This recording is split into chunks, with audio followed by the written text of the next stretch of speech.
Bonjour à tous, bonjour, j'espère que vous allez bien. Content de vous revoir aujourd'hui pour une nouvelle vidéo. Alors, cette vidéo m'a été demandée par beaucoup d'abonnés de la chaîne. Vous êtes nombreux à me demander comment rédiger un CV. Surtout pour ceux qui veulent venir travailler au Québec, ceux qui veulent venir travailler au Canada. Vous savez, pour venir au Canada comme étant travailleur, il vous faut d'abord avoir une offre d'emploi. C'est-à-dire, il faut créer qu'une entreprise au Canada vous êtes donné, en fait, vous êtes validé que non, si vous venez, en fait, si ils ont besoin de vous pour venir au Canada, pour venir travailler euh, dans en fait, dans les métiers en demande, le métier de l'infirmerie, métier de services sociaux, métier de l'informatique, métier de l'ingénierie, en fait, tout repris de l'ingénierie même. Bref, en fait, dans des métiers en demande. Donc, c'est ça, en fait, c'est ça qu'il faudrait en fait pour que vous puissiez obtenir une offre d'emploi. Donc, en fait, tout pas, mais pour avoir cette offre d'emploi-là, il faudrait d'abord que cette entreprise vous connaisse. C'est pas, vous n'aurez pas l'offre d'emploi juste comme ça. Donc, vous devez contacter l'entreprise, vous devez leur envoyer premièrement votre CV. Et c'est à partir de votre CV, s'ils trouvent que cela est pertinent, qu'ils vont en fait, vous contacter pour faire pour faire un entretien en ligne. Et c'est maintenant après l'entretien en ligne que si vous avez été convaincant durant l'entretien en ligne, qui vous contacteront maintenant, bon, qui peut-être vous donneront une offre d'emploi. Donc, vous voyez là que tout part du CV. Et même aussi, les étudiants peuvent aussi être très intéressés par cette vidéo parce que lorsque vous faites une demande d'admission dans une université, on demande jamais le CV. Il est vrai qu'on n'est pas très regardant au niveau du CV pour les étudiants, pas très regardant, mais ça dépend aussi pour le programme, pour le niveau du programme en fait, que vous candidatez. Si par exemple, vous candidatez un programme de troisième cycle, vous voulez faire des études de doctorat, je pense là, le CV est vraiment très important. Si vous voulez faire par exemple, c'est pas une demande de bourse, je pense le CV est très regardant à ce niveau. Une demande de bourse, par exemple, en maîtrise de recherche, pour que un professeur vous donne une bourse en maîtrise, par exemple, de recherche. Là, le point de CV est très important. Donc, mais là, je sais que c'est beaucoup plus les gens qui veulent venir comme travailleurs avec un permis de travail, que ce soit fermé ou ouvert, seront très intéressés par ces vidéos. Alors, voici les différents rubriques. Je suppose que vous avez le temps de lire un peu. Il y a dans les rubriques d'un CV, le CV, bon, au Québec, là, je me consacrer particulièrement sur la région du Québec. À travers ces vidéos, vous pourrez vous-même faire des recherches pour connaître comment le CV du Québec, connaître, taper sur Google les différences entre le CV du Québec et le CV, par exemple, du Nouveau-Brunswick, ou bien le CV de la province, à la province de l'Ontario, ou bien le CV, c'est pas, au Manitoba. Donc,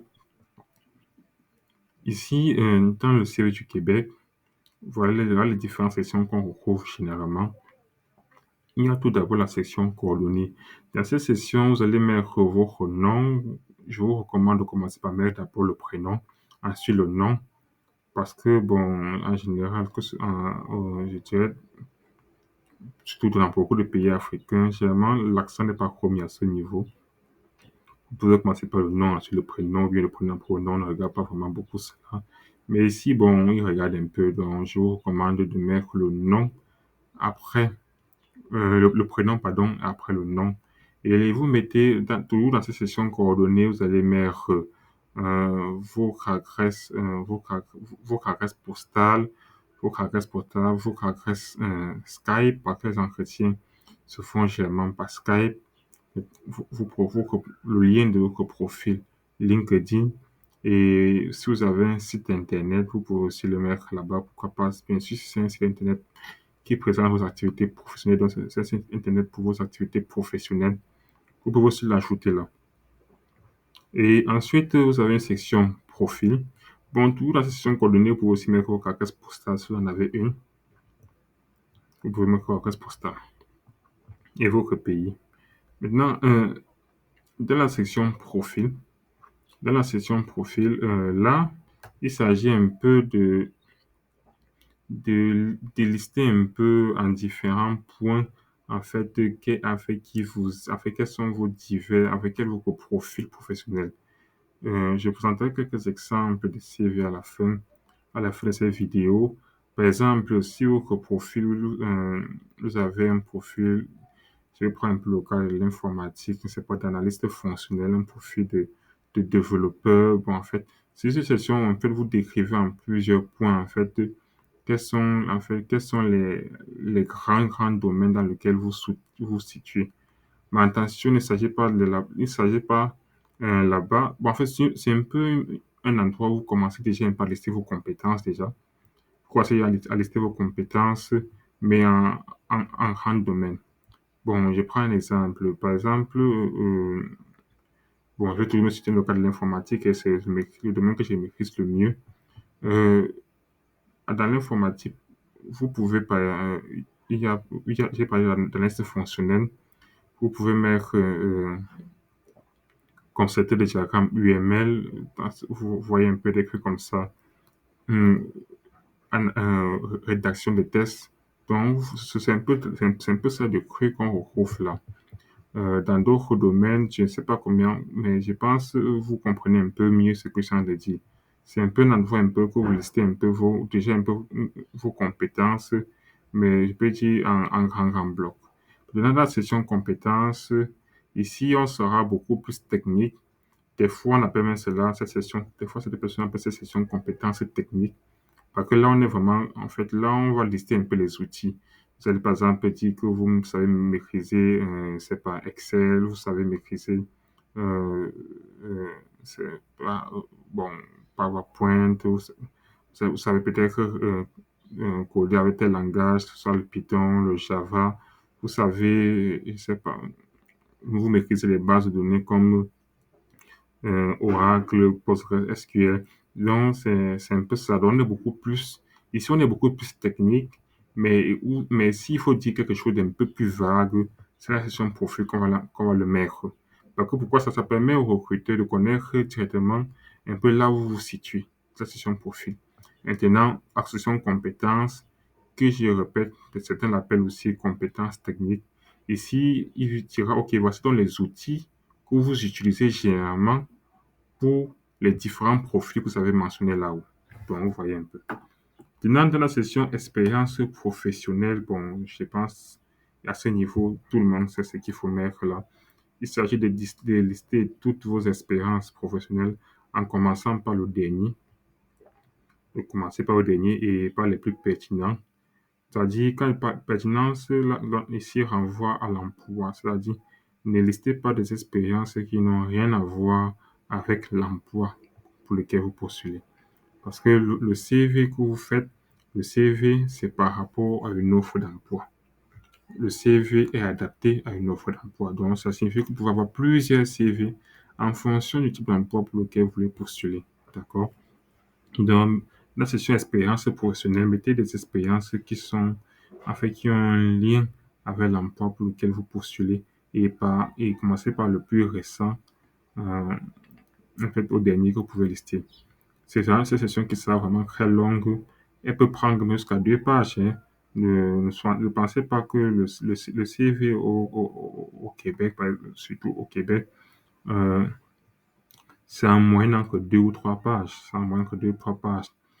Pour les gens en fait, il y en a même le CV parler jusqu'à 4 pages, 5 pages. C'est tout à fait normal, hein. Ce n'est pas que non, ils exagèrent. Non, c'est tout à fait normal. Le recruteur même s'attend à ce que son CV peut-être dépasse même les 4 pages. Tout dépend du domaine dans lequel, en fait, il poursuit pour l'offre d'emploi, le domaine dans lequel l'offre d'emploi se situe. En informatique, par exemple, je pense qu'il est très courant de voir des CV de 2, 3 pages et même plus longs que ça.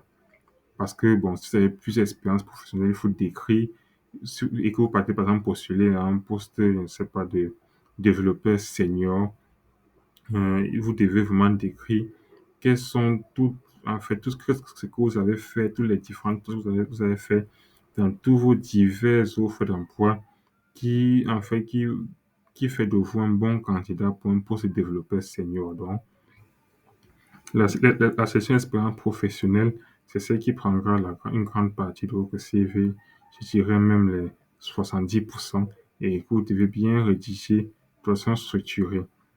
Vous mettez le nom de l'entreprise, la période pendant laquelle vous avez travaillé là-bas, en mentionnant les mois. Vous pouvez mettre de juin 2017, par exemple, c'est pas, à août 2022. Vous mentionnez bien cela et vous mettez les différentes tâches, les tâches précises que vous avez faites pour chacune de ces offres d'emploi. Mentionnez aussi le site Internet si votre entreprise en a une.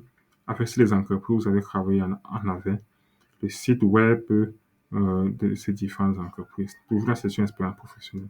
Je montrerai des exemples à la fin de cette vidéo pour que vous ayez une idée un peu de ce que j'ai dit. Donc, suivez-moi jusqu'à la fin. Après, maintenant, après avoir décrit vos expériences professionnelles, il y a la section où vous parlez de votre profil académique. Vous allez mettre, généralement, cette section, vous commencerez par mettre la formation académique que vous avez fait. Bon, ça peut peut-être être, c'est pas un diplôme d'ingénieur, euh, un diplôme, c'est pas de développeur, un diplôme de comptable. Vous mettez le nom de l'école de formation, la durée de la formation et vous mettez le nom de votre diplôme.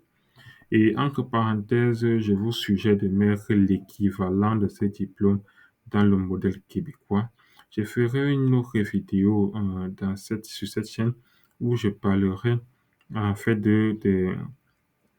où je parlerai comment dire, de l'équivalent des diplômes africains, des diplômes du modèle français, le modèle LMD, l'équivalent, c'est avec le modèle québécois.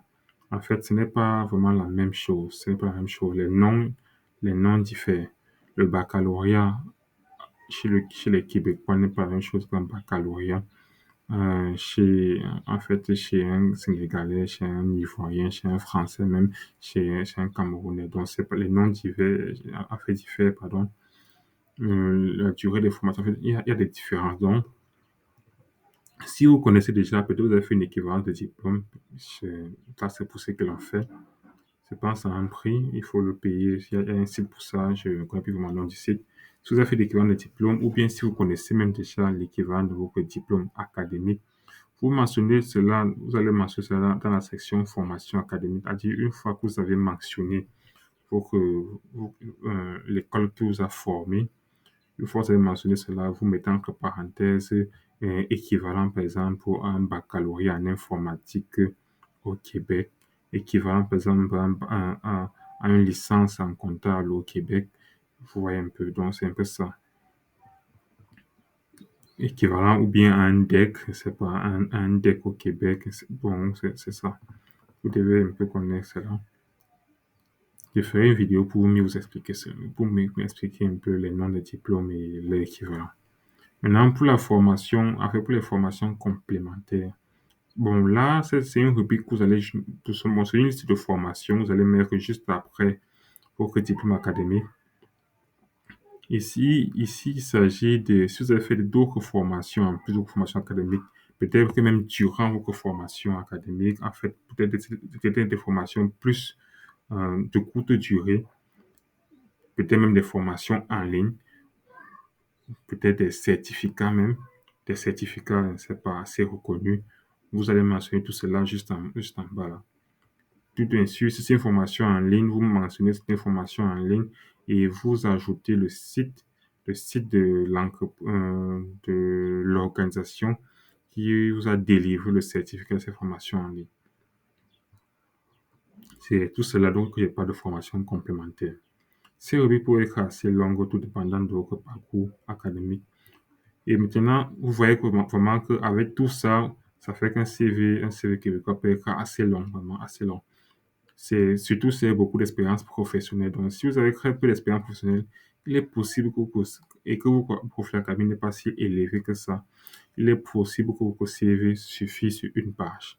Mais vraiment, si vous avez même seulement je dirais, 2 ans d'expérience professionnelle même, je pense que votre CV doit déjà être dans les 1 page et demie, 2 pages. Dans les implications. C'est quoi l'implication? Certaines personnes, vous allez voir dans d'autres CV, vont mettre plutôt engagement. Bon, ici, il s'agit de décrire, en fait, bon, quelles sont les différentes activités, bon, les différents engagements que vous avez envers, par exemple, votre société. Certains ici mettront, par exemple, du bénévolat. Ici, bon, au Québec, les activités de bénévolat sont très appréciées. Les employeurs, bon, d'après certains retours, c'est un retour d'expérience que j'ai eu. En fait, les employeurs aiment beaucoup recruter les personnes. En fait, ils aiment beaucoup, en fait, ils regardent, en fait, ils apprécient beaucoup les actes des actes bénévoles. En fait, le bénévolat est très apprécié.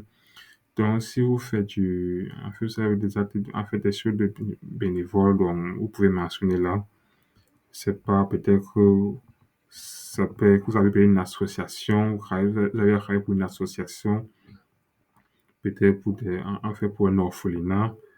Je sais qu'il y en a vraiment beaucoup en Afrique qui le font. Bon, tout dépend. Ça peut être, bon, peut-être c'était même pas, peut-être vous étiez même payé, mais la rémunération était juste pour le transport, quelque chose comme ça. Ça dépend des personnes je me souviens, je sais que souvent, on contacte souvent certaines personnes qui ont réussi. Là, par exemple, au Cameroun, des fois, on contacte souvent certaines personnes qui ont pour bien reçu, qui sont entrées dans de grandes écoles au Cameroun pour que les lycées où ils ont fréquenté les contacts pour finir faire des retours d'expérience, des fois pour les préparer même à des formations, même de façon même gratuite, ou bien on paye juste le transport. Des choses, des petits trucs comme ça, là, vous pouvez en parler. Si vous donnez des formations, c'est pas, gratuites pour aider des personnes, vous pouvez en parler. Donc, c'est une acte de bénévole. Si vous travaillez, vous êtes dans des projets open source, dans l'informatique, vous allez nous comprendre. Donc, tout cela, mentionner cela ici, dans l'implication, c'est très apprécié. C'est très apprécié. Et à la fin, il y a la rubrique centre d'intérêt que, bon, je pense que vous connaissez tous. C'est ici que vous parlez souvent un peu de vos passions. Bien sûr, ne pas exagérer en termes de passion. Ça doit être des passions, bon, qui permettent de mieux vous découvrir et aussi bon, en fait, c'est vous qui êtes maître de votre CV, donc mettez des choses qui vous avantagent. Donc, je pense au niveau du centre d'intérêt, je sais pas vraiment où le conseil de là-bas. Vous-même, vous connaissez quel centre d'intérêt vous pouvez mettre qui permet de mieux vous connaître et aussi de mieux vous démarquer hum, parmi tous les CV que les recruteurs vont avoir. Donc, c'était un peu ça. Et, bon, on va mettre un peu euh, quelles sont, quelles sont les erreurs à ne pas commettre lorsqu'on rédige un CV. Qu'est-ce qu'il ne faut pas faire? J'ai mis en premier lieu ne pas mettre de photos. Alors, je pense que c'est vraiment très important de ne pas mettre, en fait, de mentionner cela parce que euh, je pense dans le système français, même le système francophone africain, c'est un peu bizarre. Jamais on met toujours la photo. On s'assure toujours de prendre le fait de mettre une bonne photo pour cela. Mais au Québec, non, la photo est complètement refusée. Pas de photo. Parce que cela est discriminatoire. On ne veut pas euh, que le recruteur n'a pas envie de vous. En fait, ne veut pas être, c'est pas le recrutement. Peut-être qu'on vous a recruté, peut-être parce que vous avez une belle photo. En fait, vous étiez très belle sur la photo, très beau sur la photo. Non, non, non, pas du tout. Et c'est discriminatoire. Ne mettez pas vos photos, sinon vous serez automatiquement rejeté. Ne mettez pas non plus votre statut matrimonial, vos allégeances politiques ou bien religieuses, votre âge, votre sexe. Ne mettez pas tout cela. Le nombre d'enfants que vous avez, non, ne mettez pas tout cela. Je sais que c'est vraiment très différent de nos CV. Et en Afrique même, c'est même bizarre parce que des fois, les employeurs veulent vraiment voir tout cela. Des fois, quand on n'envoie même pas ça, vous n'envoyez même pas votre âge, ils vous demandent votre âge. il vous demande votre âge.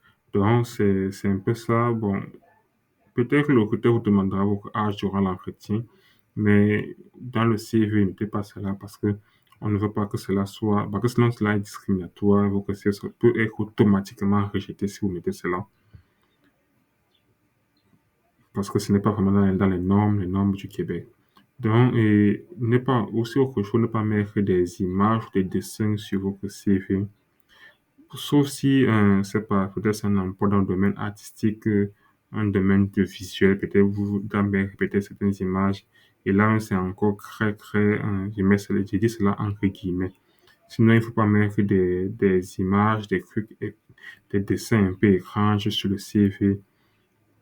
Donc, c'est un peu ça. Donc, je l'ai dit, votre CV doit être adapté à chaque type d'emploi. Donc, vous pouvez avoir plusieurs CV pour, pour chaque offre d'emploi, en fait, pour chaque type d'emploi pour lequel vous voulez postuler.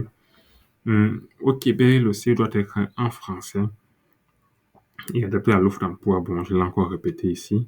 Et bon, pour le CV en français, c'est parce que bon, la langue nationale, c'est le français. C'est ça la langue en fait du Québec. Ce n'est pas vraiment bilingue, même si on parle beaucoup d'anglais dans certains endroits. À Montréal, on parle beaucoup d'anglais.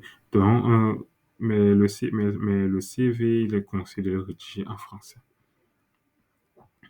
Euh, le CV en moyen, bon, j'ai mis trois pages. J'avais d'abord mis deux, trois pages. Bon, j'ai mis une page. Bon, une page, c'est vraiment pour ceux qui n'ont pas, presque pas d'expérience professionnelle. Mais je pense, avec tout ce que j'ai mis là, si vous avez même déjà 2 ans d'expérience professionnelle, je pense que votre CV aura, sera sur deux pages. Sera sur deux pages minimum. Une page et demie, donc. Et si vous êtes en informatique, j'ai dit, cela peut aller beaucoup plus long. Surtout si vous postulez à une offre d'emploi de senior, vous allez devoir vraiment bien décrire, en fait, quelles étaient vos expériences professionnelles, euh, quelles étaient toutes vos tâches par expérience professionnelle, décrire toutes vos tâches en fait, pour démontrer, en fait, aux recruteurs ok, vous avez réellement un profil de senior. Donc, c'est un peu ça. Je vais vous montrer quelques exemples juste après pour vous illustrer un peu cela.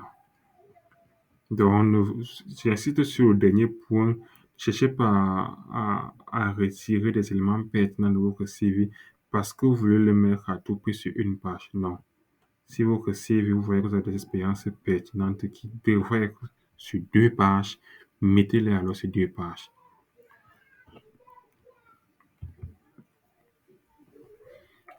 Mettre une bonne photo sur votre profil LinkedIn, Skype, Google Meet. Bon, j'ai mentionné cela par exemple, puisque il est possible que les entretiens se font par Skype. Profil LinkedIn, bon, si vous avez un profil LinkedIn, déjà, c'est vraiment recommandé d'en avoir un. Mettez-le déjà dans la section coordonnées de votre CV. Et la photo qui s'y trouve, votre bannière doit être une bannière professionnelle. Soignez votre profil. Votre profil Skype doit être, la photo qui est dessus doit être une bonne photo, c'est-à-dire une photo professionnelle, parce que si vous êtes contacté par là, vous ne mettez pas des photos, comment dire, des photos inappropriées. Désolé, j'ai un petit souci là. Bref. Maintenant, le Google Meet, bon, j'ai ajouté Google Meet parce que Google Meet est un peu beaucoup utilisé ces derniers temps. Donc, il est possible que vos candidatures ne fassent pas Google Meet. Dans ce cas, mettez bon, une bonne photo dessus ou même pas de photo du tout. Donc, mieux ne pas mettre de photo que de mettre une photo qui vous enlève des points dans votre recherche d'emploi. Euh, Parce que vous avez eu l'entretien, mieux ne pas mettre une photo qui va vous disqualifier. Alors, vous avez eu l'entretien.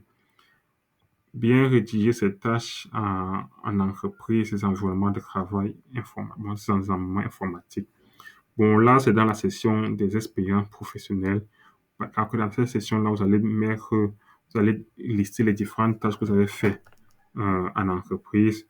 Pour cela, il faut donc bien les rédiger et mentionner les différents environnements de travail que vous utilisiez.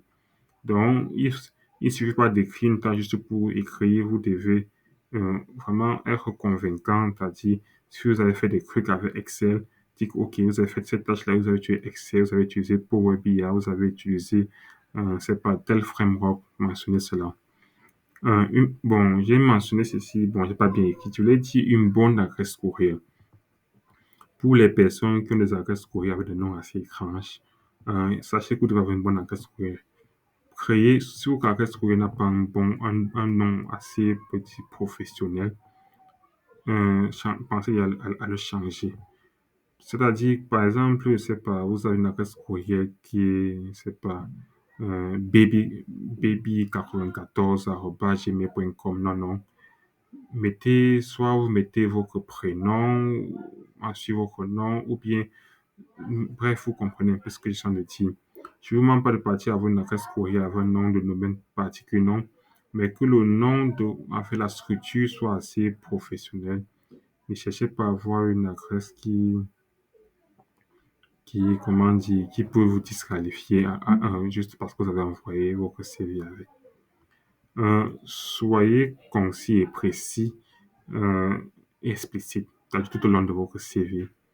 Enfin, vous devez être concis, vous devez être précis dans tout ce que vous dites et explicite, c'est-à-dire ne cachez rien, dites vraiment de façon claire et ne mentez pas, parce que de toute façon, ça se saura. Si vous mentez dans votre CV, cela se saura très rapidement en fait, au niveau de l'entretien. Donc, soyez vraiment précis. Euh, le vidéo doit être structuré, simple, uniforme. Donc, structurez bien votre CV. Faites bien les retours à la ligne. Soyez structuré. Ne mettez pas les éléments en désordre, les rubriques en désordre. Ça doit vraiment être simple et uniforme, pas trop de couleurs. Si vous avez une couleur que vous voulez mettre en avant, mettez ces couleurs-là. Ne mettez pas une, après partez mettre une autre, ensuite une troisième, non. Et bon, c'est ça. Et mettez vos liens web. Là, vous avez un peu un exemple d'un CV sur 3 pages. Ce CV, je l'ai pris sur un site canadien qui s'appelle L'œil du recruteur. C'est un CV sur 3 pages. Vous voyez un peu à quoi ça ressemble. C'est vraiment structuré et uniforme, comme je l'ai dit. La personne voulait mettre un peu en avant le vert.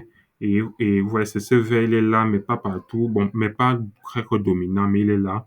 On sait qu'il met en avant le vert, le fond est blanc. Et vous voyez, bon, tout est vraiment bien soigné là. Cela vous permet un peu de voir un peu à quoi ressemble un peu un CV canadien. Il n'y a pas de photo, il n'y a pas tout ça. Voilà ses coordonnées, voilà sa section du profil. Ensuite, il passe aux compétences. Ensuite, les expériences. Comme il a beaucoup d'expérience, il a voulu bien lister cela. C'est pour ça que c'est assez long. C'est ça qui prend une grande partie. Ensuite, là, il a la formation. Il a mis les diplômes, les différents diplômes qu'il a eus et ses différentes formations de courte durée. Euh, il a appelé ces sessions engagement, mais c'est ce que j'ai encore appelé implication. Et à la fin, intérêt. Bon, je me rends compte qu'il y a quelque chose qui n'est pas parlé ici, c'est la session des langues, les langues dont vous parlez.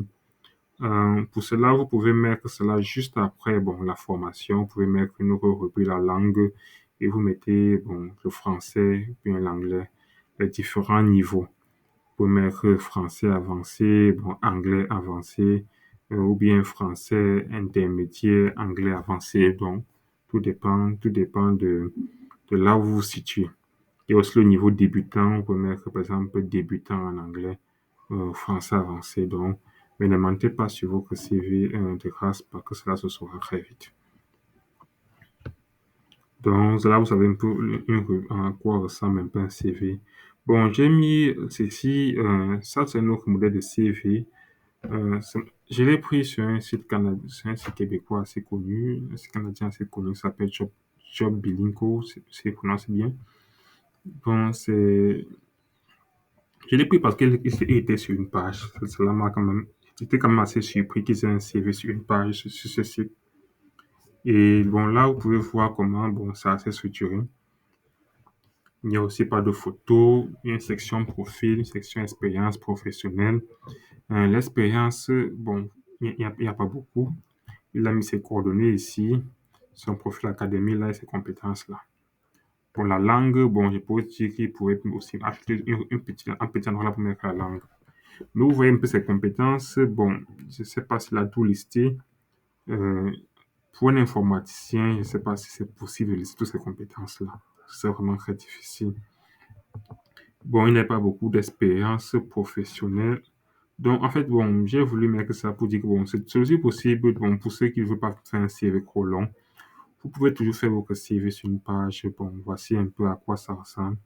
La peau d'écriture est quand même assez petite, mais c'est possible, c'est tout à fait possible.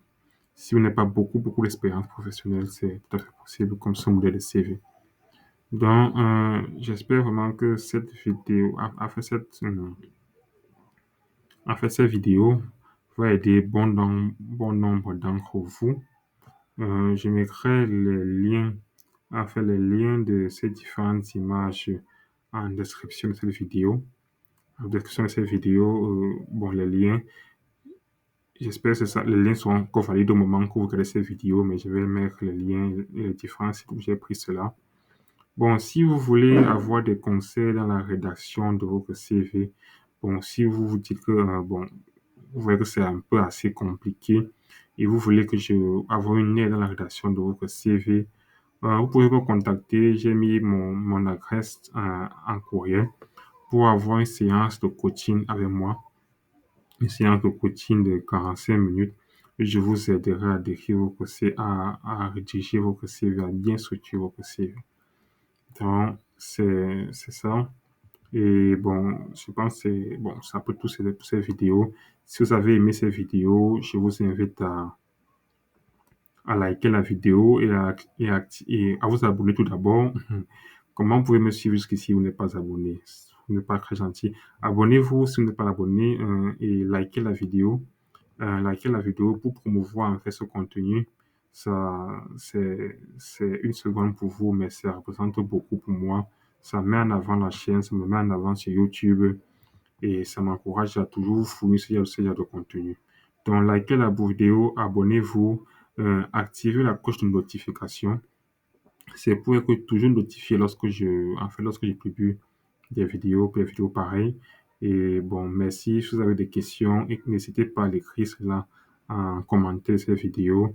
Et je répète, ces deux exemples de CV que j'ai fait, je les mettrai en description de cette vidéo. Je mettrai les liens vers les sites où je les ai pris. Donc, merci et à bientôt pour une nouvelle vidéo.